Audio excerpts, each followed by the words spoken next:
একটা, দুটো, তিনটে, চারটে, পাঁচটা, ছটা, সাতটা, ওদিকে আটটা, আটটা দেখা যাচ্ছে, মানে দেখতে পাচ্ছি আরও আছে নিশ্চয়ই। নমস্কার বন্ধুরা, নতুন ব্লগে আপনাদের সবাইকে স্বাগত জানাই। আশা করছি ভালো আছেন সবাই, যে যেখানে আছেন। আমিও খুব ভালো আছি। ভালো, এটা অভ্যেস বয়সে বলে ফেললাম, ভালো আছি ঠিক নেই। পাটা খুব যন্ত্রণা, কালকে শোয়ার দোষে ওই কাপ মাসেলের জায়গাটা ঠিক নয়, মানে ওই অঞ্চলটাতে কোনো একটা জায়গাতে একটুখানি শিরাতে টান ধরেছে, যার ফলে পাটা পাততে পারছি না, অসুবিধা হচ্ছে। কিন্তু আজকে একেবারে ঝকঝকে রৌদ্রকরের জল দিন, যার ফলে অনেকদিন বাদে এত সুন্দর রোদ্দুর বেরোলো। তো আমি আজকে ভেবেছি দুটো বিছানার ঘরে দুটো চাদর, মানে এটি আর এটি, এই দুটো আজকে তুলে দেবো। তুলে কেচে একবারে টান টান করে যদি মেলে দিতে পারি তাহলে শুকিয়ে যাবে, অন্তত মামুনি আসার আগে। কিন্তু তার আগেও আর কি কিছু শাড়ি টাড়ি আছে যেগুলো কালকে রাত্রে কাচা হয়েছে, সেগুলো সমস্ত মেলে দেবো। কিন্তু এখন এই মুহূর্তে নিচে যাচ্ছি, আমার শ্বশুরমশাই আমাকে ডাকছেন। সেই কারণে যে কথা, মানে এটা বয়স্ক মানুষদের হয়েই থাকে যে সামনে বসে কথা বলো, হ্যাঁ সামনে বসে কথা বলো, বলে দিলাম। একটু আগে নিজেই ফোন করেছিলেন, নিজের থেকে উপরেতে ফোন করেছিলেন।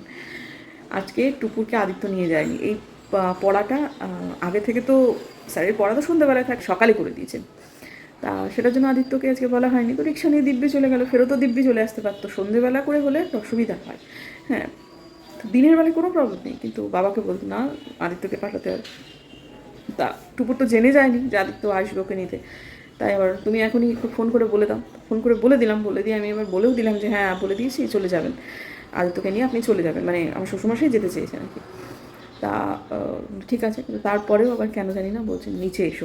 আমার ধারণা ওই একই কথার পুনরাবৃত্তি হবে। হ্যাঁ তাহলে কী হলো স্যারকে, তাহলে তুমি বললে, এই আমাকে জিজ্ঞেস করবেন। তো ওইদিকে পাটা এত ব্যথা, অন্য সময় এইরকম উপর নিচ ঊনকোটি বার করি, কোনো সমস্যা নেই। তার শরীরটা খারাপ তো, মেজাজটা আমার গরম হয়ে যাচ্ছে যে একই কথা আবার কেন বারবার জন্য নিচে যেতে হচ্ছে। কিন্তু ওই আর কি করা যাবে। দেখুন আমার শ্বশুরমশাই কিন্তু দুবার কোভিড হয়ে গেছে করোনার সময়। এখন আবার সেই পাগলামি শুরু হয়েছে, বাজার যাব, বাজার করব, কিছুতেই প্রতিহত করা যায় না। বাপরে বাপ,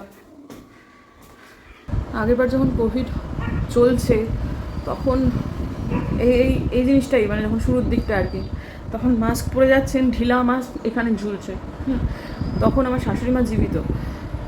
তখন ছেলে একদিন প্রচণ্ড রাগারাগি, মানে একই রকম লাইফস্টাইল এবং একই রকমের জেদ। ডেটল নিয়ে আয়। আচ্ছা ডেটল নিয়ে, এই ডেটলটা চলবে না, এই রঙের ডেটল আমার ভালো লাগে না, ওই কমলা কমলা টাইপের ডেটল। বুম্বাদা ডেটল না পেয়ে স্যাভলন নিয়ে এসেছিলো, স্যাভলন চলবে না, ডেটলই আনতে হবে। তখন একেবারে ভয়ঙ্কর কবিতা। তখন প্রথমবার যেটা হয়েছিল যে অতটা ব্যাপারটা সম্পর্কে মানুষের জ্ঞান ছিল না, আতঙ্কটা ছিল খুব বেশি।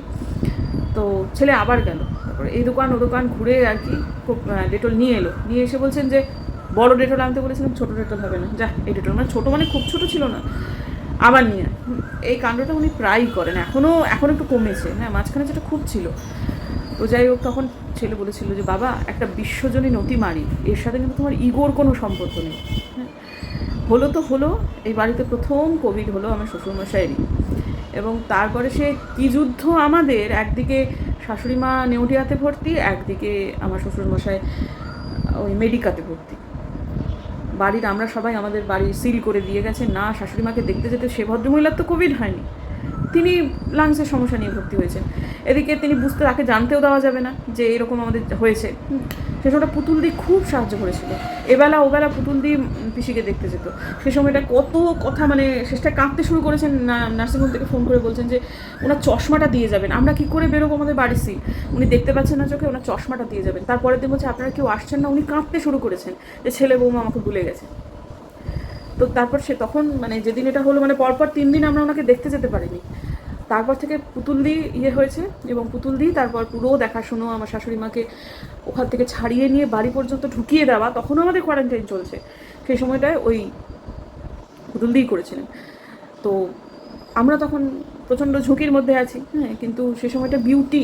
তারপর আমার নন্দাই, ও তো সেই কোথা থেকে সে চলে এলো, তারপরেতে মানে আমার নন্দাই নন্দাই দেখছিল হচ্ছে আমার শ্বশুরমশাইয়ের দিকটা, মানে ওই হসপিটালে আমরা বেরোতেই পারছিলাম না। আর পুতুলদি দেখছিল পিসিকে, মানে আমার শাশুড়ি মাকে। তা এই সময়গুলো না, মানে এই যে জেদাজেদি, এই যে ছেলে মানুষই, এই যে ব্যাপারগুলো, মানে খুব বিরক্ত লাগছে আজকে আমার আবার, যে আবার বলছি যে কি না আদিত্যকে দিয়ে পোষানো যাবে না, শুধু একবার যাওয়া এবং আসায় হবে না, সেজন্য আমার শ্বশুরমশাইকে বাজার যেতে হবে, লাগবে না কিন্তু বাজারে যেতে হবে, আলু কিনতে হবে, সে বাজার এখন হাটে। বারবার বারণ করলাম যে বাবা করবেন না, দেখুন, এবং একবার নয় দুবার এরকম হলো আগের বারেতে, দুবার দুটো ওয়েভেই আমার শ্বশুরমশাই হয়ে গেল হচ্ছে কোভিড। তো এখন কিছু করার নেই আর, মানে এই সময়টাতে আমার যখন হ্যাঁ বাকি 80 টাকা ফেরত দাও, 10 টাকা দিতে পারলো না, 10 টাকা কাকুর কাছ থেকে আনতে হবে, ঠিক আছে আর 10 টাকা দিতে হবে না, বেশ বেশ ঠিক আছে নাও।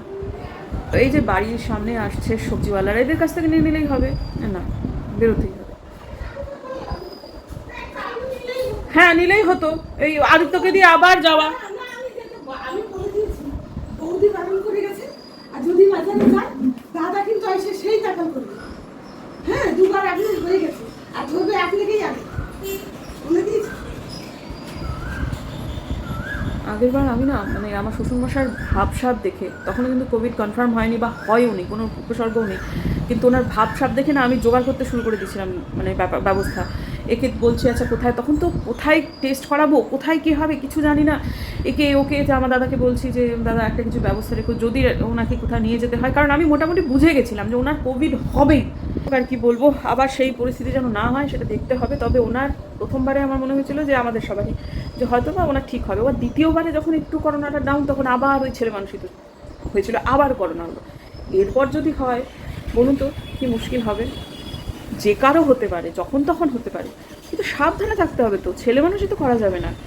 রোদ্দুর আসছে রোদ্দুর যাচ্ছে, এই যে আমার মায়ের ধূপকাঠি দেওয়া এখানে তুলসীর গোড়ায়, এগুলো মা জন্যই হচ্ছে।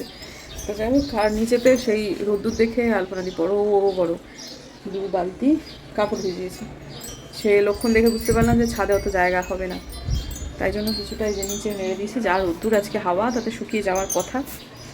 আর ওই ঘরটা করে দিলাম, রাত্রেবেলাতে যখন মায়ের শাড়িটা কেচে দিই না, তখন সমস্ত বিছানা চাদরগুলো কেচে দিতে হবে। এই দিনের বেলায় কেচে দিনের বেলায় মেলা যাবে না, কালকেও নাকি প্রচুর জামা কাপড় ভিজাবে, এবার বেলায় উঠে যদি মেলে দিই তাহলে মামুনি আস্তে আস্তে শুকিয়ে যাবে। তবে যা অবস্থা আকাশের গতিগুলো বুঝতে পারছি, একদম ঝকঝক করছে নীলে আকাশ, তো আর মনে হচ্ছে না 2-1 দিনের মধ্যে আর বৃষ্টি বাদলা তো একটা হবে।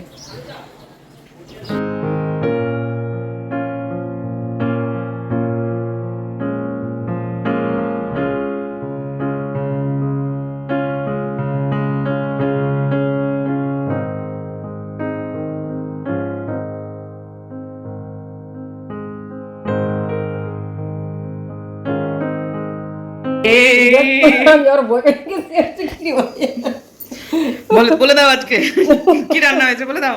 আরো দূরে কর না, এই কি রান্না কি করলাম জানি মনেও থাকে না। শসার তরকারি, ডাল, তারপরে বিট দিয়ে গাজর দিয়ে, গাজর বলে আলু দিয়ে পেঁপে দিয়ে তরকারি, তারপরে আর একটা কি মাংস তো আমাদের এটা আছে আমার মায়ের জন্য, পেঁপে আর বিট আর আলু দিয়ে একটা তরকারি, শসার তরকারি, বেগুন পাতুরি করুন। হ্যাঁ ওই তো কইলাম না আমি পুরি আগে বিলে যাই, দেখছো বেগুন পাতুরি, আর নিচের দিকে একটা আলুর তরকারি দিচ্ছে। না আলু তরকারি তো জল খাবার। বলছি যে তুমি শসার তরকারিটা করলে কিভাবে? আজকে মুগের ডাল দিয়ে করছি গো, মুগের ডাল ভাই যে আজকে তরকারিটা ভালো হচ্ছে। এখন বসছে হচ্ছে মাংস, আগে ভালো হয়, হ্যাঁ শুধু শশা ছিল, ওটা শুধু শশা ছিল আর কেমন জানো তিতা তিতা লাগছিল, না শশাটাও অনেক বুড়ো হয়ে গেছে, হ্যাঁ তিতাও লাগছে। আর আজকে আমাদের হচ্ছে স্যালাডও, এই যে কি সুন্দর তিরঙ্গা স্যালাড, 3 রঙের, পেঁয়াজ তো দেওয়া যাবে না, মা খাবে না, তো যখন খাবে তার আগ দিয়ে লেবু চিপে নুন দিয়ে দেবো। এখন তো লবণ টবণ দেওয়া যাবে না, বলো মাসি, লবণ টবণ দেওয়া যাবে না। তা এখন মিনা মাসি আমাদের একটু দুধ চা করছে, আর আমি সেই যে 3-4 দিন আগে ডাব নিয়ে এসেছি, ডাব আজ খাই কাল খাই করে আর হচ্ছিল না, সে 3 দিন রেখে দেওয়ার পর আজকে ডাবে এত জল, ওরে বাবারে, কেনা সার্থক। আমি একটু বেশি বেশি দাম করছিলাম ঠিক কথা, আমি, টুকুর, মা, আলপনা দি, মামনি, আমার শ্বশুরমশাই, ইনা মাসি, সবার বড় বড় গ্লাসে হয়ে গেছে, 2টো ডাবে। সেজন্য মার আজকে বক্তব্য যে আর একটু ডাব নিয়ে আসিস। তা আমার মেয়ের তো এই বেলাতে আমি জানলা বন্ধ করেছি, কারণ এখন আমি একটু এডিট করব। জলখাবার খেয়েছি, তবে আজকে জলখাবার নেহাতে যত কিছু তো আমার খিদে খেতে পারছে, যেন একটু শুকনো মুড়ি, আর কিছু না, শুকনো মুড়ি খাচ্ছি। তো এখন আমি ভিডিওটা এডিট করবো জন্য ঘরে এলাম। আর কি বলছিলাম, এত কথা আমাকে মুড়ি, ও এই যে এই বিছানার চাদরটা এখনই তুলে ফেলবো, এডিট করে নিয়ে পাসবো না এখন, কিন্তু তুলে মেশিনে দিয়ে দেবো। আর একটা কি বলতে বলতে গিয়ে হারিয়ে গেল কথা। হ্যাঁ, খেয়ে নিই, একটু পেটটা ঠান্ডা করে নিই, তারপর মনে পড়বে। ও বন্ধ করতে করতে মনে পড়লো, ওবেলা মেয়ের খালি পড়াটা সকালে হয়ে গেল না। তা আজকে দেখি, অনেকদিন থেকে মেলা যাবো করছি, আর একটু মেলায় নিয়ে যাওয়া যায় কিনা। মা যেতে রাজি হলে হবে, তাহলে আমি যাবো, আমার কুকুর। শুভ সন্ধ্যা বন্ধুরা। আমার যত যাবতীয় কাজকর্ম করার কথা ছিল রাত্রেবেলায় করবো করছিলাম, সেগুলো সব মিটিয়ে দিয়েছি।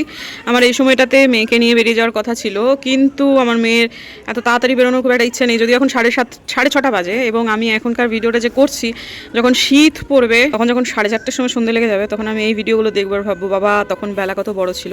এই জায়গাগুলোতে না অন্য সময় পাহাড় দেখা যায়, কিন্তু আজকে এখানটাতে মেঘ, এগুলো কিন্তু পাহাড় নয় কোনোটাই। দেখুন এখানে গিয়ে মেঘটা শেষ হয়ে গেছে, কিন্তু এমনভাবে পড়ে আছে মেঘের পলেস্তারাটা, যেন মনে হচ্ছে যে এটা পাহাড়, কিন্তু আসলে নয়, এটা পাহাড় নয়। তো যাই হোক, আজকে আমার এখানে ওষুধ দেওয়ার কথা ছিল, কিন্তু সেটা দেওয়া হলো না। যদিও পদ্মের এতে সন্ধ্যেবেলা করে ওষুধ দিলে ভালোই হয়, মানে এরকম সময় আর কি, গধূলিটাই।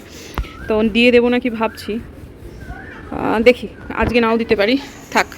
আর ইনি খুব বেড়ে গেছেন আর কি, বিশাল বড় হয়ে গেছেন লম্বায়।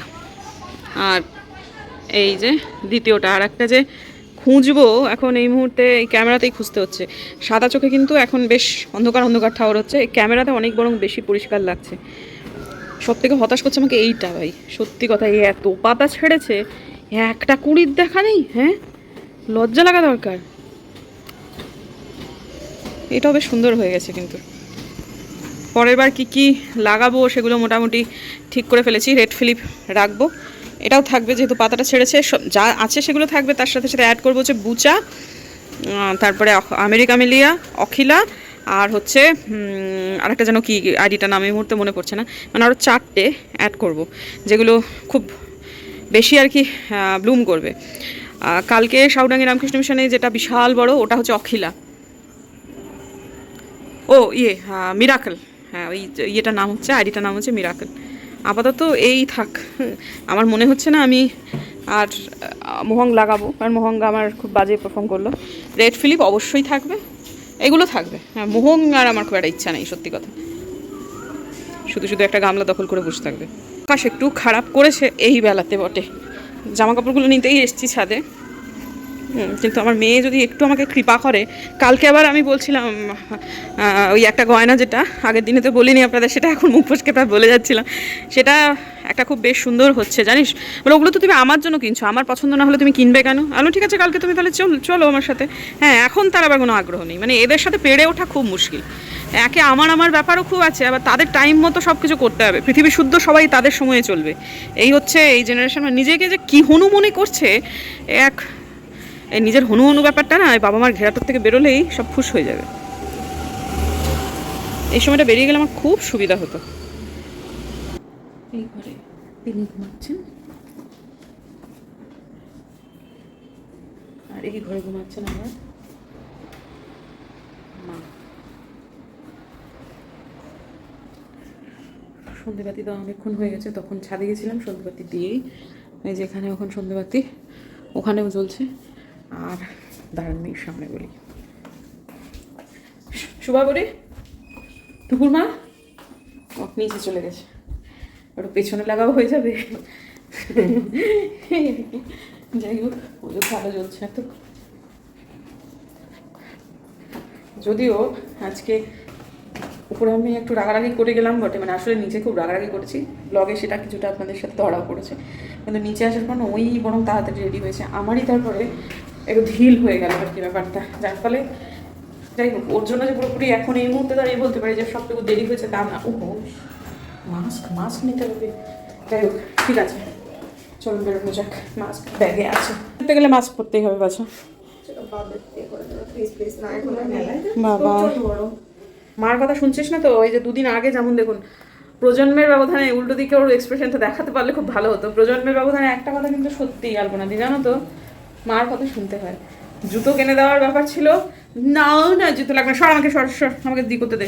হ্যাঁ, জুতো সে পরবে না, তারপর এই না জুতো আমি কিন্তু কিনে দিতে চাইলাম না, তার জুতো লাগবে না। আমি বুঝতে পারছি জুতোর অবস্থা খারাপ, পরের দিনই বোম্বাই আছাড় খেয়েছে ওই জুতোর জন্য, এখন ভেতরে চলে গেল। হ্যাঁ, এখন বলছে কিনা মাস্ক পরবে না। এই মাস্ক পর। আমিও পড়ছি মা, আমিও পড়ছি। তুই আমাকে বুড়ো বললি, তুই আমাকে পর মাস্ক পর, আর এখন তো পড়তেই হবে। পর মা, পর পর। এই দেখ আমিও পড়ছি। ওরকম কেন করি, সব কিছুতে কেন কথা কাটছি? তো শয়তান হয়েছে না আমার মেয়েটা আজকাল, কথা আমার একটা কথা শোনে না। তারপর যদি এদিক থেকে ওদিক হয়, পরে করুন গলায় না খুব দেখে দেখিস, লাঠি নিয়ে যাবো আমি তোর পাশে। এবার বদমাইশ কোথাকার। হ্যাঁ, তুমি আছো আর একজন, কিচ্ছু হবে না। শাশুড়ি মা চলে গেছেন, প্রতিনিধি রেখে গেছেন, সব কিছুতে সাপোর্ট। হ্যাঁ রে মা, হেঁটে যাবি ওখানে রিক্সার জন্য, দেখবি। কিনতে চলেছি রূপোর একটা সীতাহার। এবারে যে জামা কাপড় না কিনে আমি এই সমস্ত জিনিসপত্রগুলোই কিনবো, সেটা আমি এর আগের বেশ কিছু ব্লগেতে বারবারই বলেছি আপনাদের। তো যাই হোক, বাড়ির কাছেই, কিন্তু দ্রুত পৌঁছতে চাইছিলাম। তো আমি যে জুয়েলারি হাউস থেকে কিনছি সেটা মা গীতা জুয়েলার্স, একদম সুভাষপল্লির মধ্যে। ওরা কিন্তু আমাকে কোনো রকমভাবেই বলেনি যে আমার দোকানে বিজ্ঞাপন করো, কিন্তু আমি যেহেতু কিনছি, অনেকেই জিজ্ঞেস করছেন, তাই জন্য কিন্তু আমি বলছি। সেই জন্য যে বিশেষ কোনো সুবিধাও আমি পাচ্ছি এমনটাও নয়। তো যাই হোক, এখন আপাতত এই যে দুটো ওরা এনেছে, আগের দিনে কিন্তু আমাকে মোবাইলেতে ফটো দেখিয়েছিল, তার মধ্যে আমি দুটো আনতে বলেছিলাম, সেই জন্যই ওরা দুটো এনেছে। এর মধ্যে যে কোনো একটা নেব। টুপুরের গলায় চড়িয়ে টুপুরের দ্বিতীয়টা বেশি পছন্দ হয়েছে, কিন্তু আমার ব্যক্তিগতভাবে একটু বেশি পছন্দ হয়েছিল প্রথমেরটাই। কিন্তু এটা সত্যিই যে টুপুরের জন্যই কেনা, সুতরাং ওর পছন্দকে গুরুত্ব দেওয়াই জরুরি। আমার এটা অনেক বেশি পছন্দ হয়েছিল, কিন্তু টুপুরের যেহেতু এটা পছন্দ, তাই আমি এটা নেওয়াটাই সমীচীন বোধ করছি। পরে যদি কখনো আবার টাকা পয়সা জোগাড় করতে পারি, তাহলে হয়তোবা আমি প্রথমেরটা বা অন্য একটা কোনো ডিজাইন তখন আবার নিয়ে নেব। প্রসঙ্গত জানাই, আমার মা আমাকে ষষ্ঠীর জন্য আমাদের তিনজনকেই যে টাকাটা দিয়েছে, তার মধ্যে আমার বরাদ্দের টাকার সাথে কিছুটা অ্যাড করে এই জিনিসটা আমি কিনেছি। তো যাই হোক, এরপরে সরাসরি চলে যাচ্ছি বাড়ি, কারণ টুপুরের একটু শরীর খারাপ করছিল, মাথা ঘুরছিল, সেজন্য অন্য জায়গায় না গিয়ে সোজা বাড়ির দিকেই চললাম। একটু ঝোলানো যেতে পারে, আসলে টার্সেল দেওয়া তো, এটা পরে কোনো একটা সময় ইয়ে করে নিতে হবে, পেছনে একটা চেন দিয়ে নিতে হবে, এটা অসুবিধা হচ্ছে, পরে একটা সময় চেন দিয়ে নিতে হবে। এটা ঠিক আছে মা? ঠিক আছে, খুব সুন্দর। এটা তুইও কোনো অনুষ্ঠান করতে পারবি, তবে টুকুর থেকে তোকে বেশি ভালো মনে হবে। সেটা এখন খুব সুন্দর।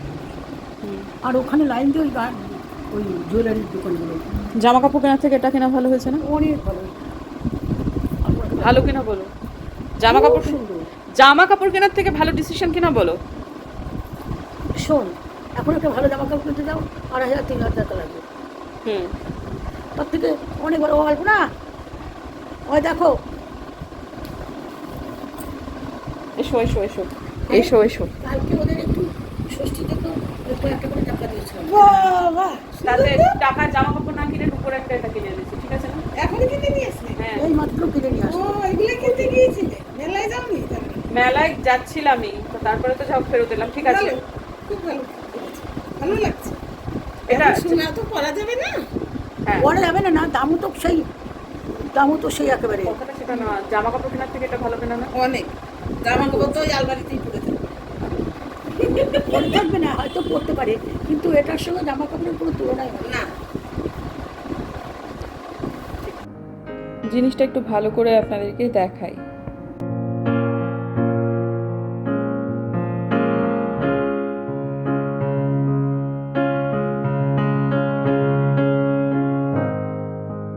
গলার গয়নাতে বাকি রইল আর একটা টাই চেন, ব্যাস সেটা হলেই গলার গয়না আমি ক্ষান্ত দেবো। এবং হাতেতে বানাবো হচ্ছে এক জোড়া বালা, একটা কঙ্কন, তাহলেই মোটামুটি যা যা ভেবেছিলাম আমি সেগুলো হয়ে যাবে। 2025-এ এইটা ছিল আমার একটা রেজলিউশন। যে আমি রূপোর গয়না যেটা মনে মনে ভেবেছি সেটা সেটটা কমপ্লিট করব। একটা ওই নাভি পর্যন্ত যেটা হার, যেটাকে ললন্তিকা হার বলে, সেইটা এখন আমার আর খুব একটা ভালো লাগছে না করতে, মানে ইচ্ছা করছে না সত্যি কথা। কারণ এর বেশি আমার মেয়ে খুব একটা পড়ার বাচ্চা নয়, যা বুঝে গেছি। তাই জন্য ওই টাই চেন পর্যন্তই রাখছি। পরবর্তীকালে যদি হয় তাহলে করব। আর 2025-এর পর থেকে এরকমভাবে একটা ধনুক ভাঙা পণ নিয়ে আর রূপোর গয়না কিনবো না। মাঝে মধ্যে একটু যখন যদি পছন্দ হয় তাহলে হয়তো বা কোনো একটা কিছু কিনতে পারি। মূলত ওই বাটি গ্লাস এগুলোই কিনবো। আমার মেন গ্লাসটা নিতান্ত ছোটো হয়ে গেছে, ওর একটা বড় গ্লাস লাগবে। তবে সেটা 2025-এ হতেও পারে, নাও পারে।